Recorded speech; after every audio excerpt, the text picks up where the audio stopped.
Good morning, class. So today we will discuss the lesson 4, the Kingdom of Fools, जिसमें कि हम लोगों ने पहले भी डिस्कस कर रखा है कि किस तरीके से वहाँ के लोग कितने स्टूपिड थे, कितने इडियट थे। और लास्ट में हम लोगों ने डिस्कस किया था एक थीफ था जो कि एक मर्चेंट के हाउस में जाता है लूट के पर्पज से, और उस घर की जो वॉल्स थी वो काफ़ी ज़्यादा वीक होती है जिसकी वजह से वो उसके सर पर गिरती है और वही उसकी इमिडिएटली डेथ हो जाती है। तो अब ये इसलिए समन किया गया ओनर को कि उनको ऐसा लगता है कि इसमें थीफ की नहीं बल्कि मर्चेंट की गलती है कि उसने एक ऐसा वीक घर बनवाया, एक ऐसी वॉल बनवाई जिसके वजह से एक इंसान की डेथ हो गई। So it is on the page number 21। Open the book and page number 21 please.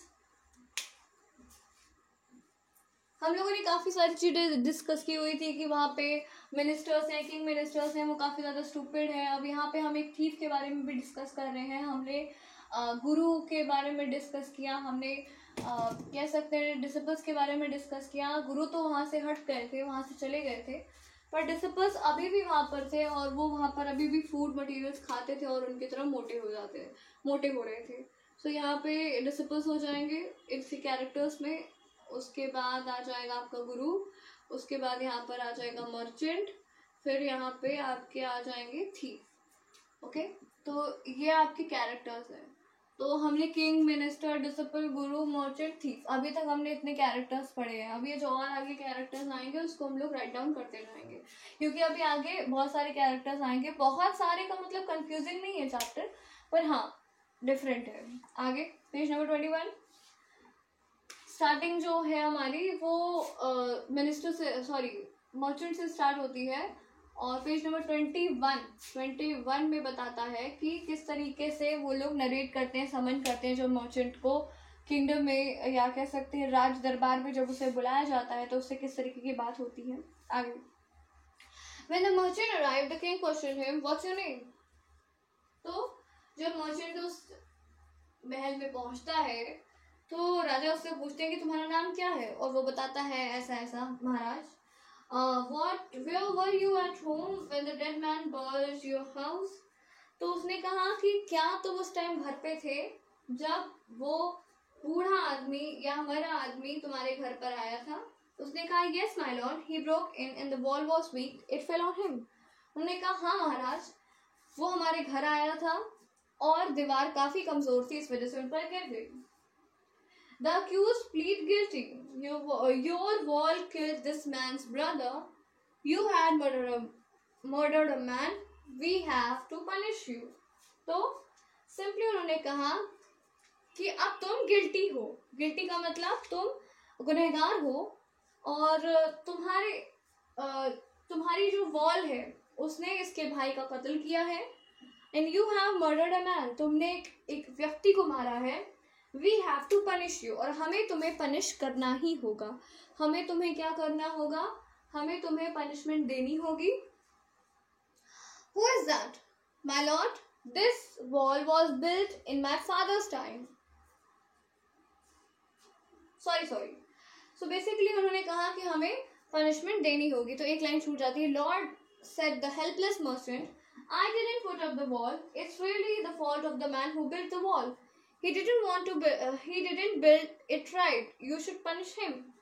अब यहाँ पर एक बात आई है। उन्होंने कहा कि तुम्हारे घर की वॉल वीक थी, इस वजह से पनिशमेंट तुम्हें मिलेगी।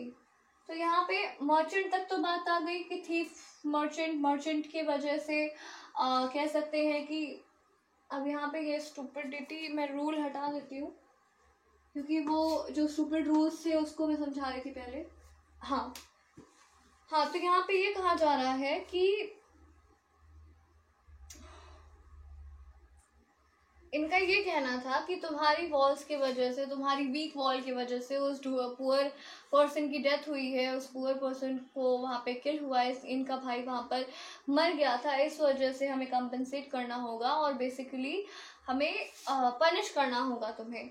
और ऐसा कहने पर वो प्लीड करता है, वो रिक्वेस्ट करता है, कहता है my Lord, this wall was build by in my father's time. मतलब उसका ये कहना था कि हे प्रभु, ये जो दीवार है ये मेरे पिताजी के समय की बनी हुई है और ये उसकी गलती है जिसने उसे बनाया है, उसने इसे सही तरीके से नहीं बनाया, आपको उसे पनिश करना चाहिए। तो हु इज दैट? वो पूछते हैं कौन है वो? Why not? This wall was built in my father's time. I know the man. He is an old man now. He lives nearby.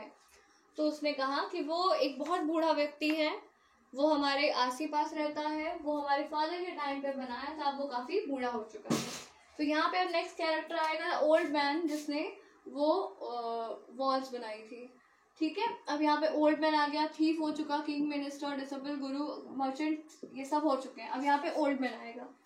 तो ओल्ड मैन समन होगा, उसे बुलाया जाएगा, उससे बातें की जाएंगी, उससे पूछा जाएगा कि वो किस तरीके से, क्यों ऐसी उसने इतनी वीक सी वॉल बनाई जो किसी के ऊपर गिरे और वो मर जाए।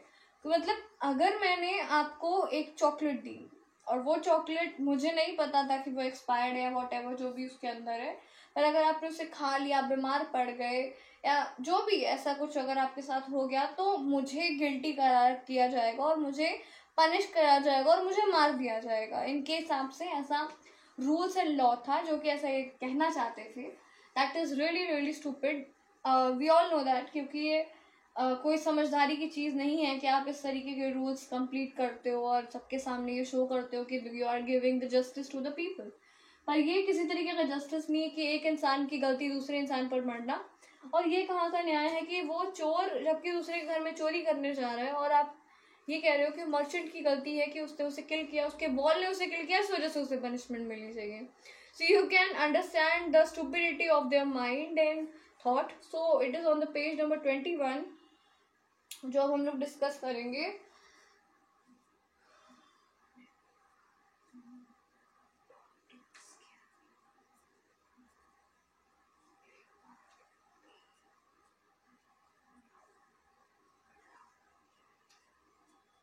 है तो यहाँ पे क्या बताया जा रहा है? यस क्या कह सकते हैं कि अब यहाँ पर the king set out messenger to bring the bricklayer who had built the wall. They got him tied hand and foot. मतलब किंग के मैसेंजर्स गए थे उस ब्रिकलेयर वाले बनाने वाले इंसान को लेने के लिए, जिसने वो दीवारें बनाई थी, जो वॉल्स बनाई थी, जो ब्रिक्स लगाई थी। उस इंसान को बुलाया गया, उसके हाथ बांधे गए, उसके पैर बांधे गए। You there, did you build this man's walls in his father's time? क्या उन्होंने पूछा कि क्या तुमने इस मर्चेंट के घर की वॉल्स बनाई थी? He said, yes, my lord, I did. उन्होंने कहा हाँ, मैंने बनाई थी। What kind of wall is this that you built? It has fallen on a poor man and killed him. You have murdered him. We have to punish you by death. मतलब उन्होंने कहा तुमने किस तरीके की वॉल बनाई थी? क्योंकि वो वॉल एक गरीब व्यक्ति के सर पर गिरी, जिसके वजह से उसकी मृत्यु हो गई, जिसके वजह से हमें क्या है, तुम्हें पनिशमेंट देनी होगी, तुम्हें मौत की पनिशमेंट देनी होगी। Before the king could order the execution, the poor bricklayer pleaded, please listen to me before you give that order.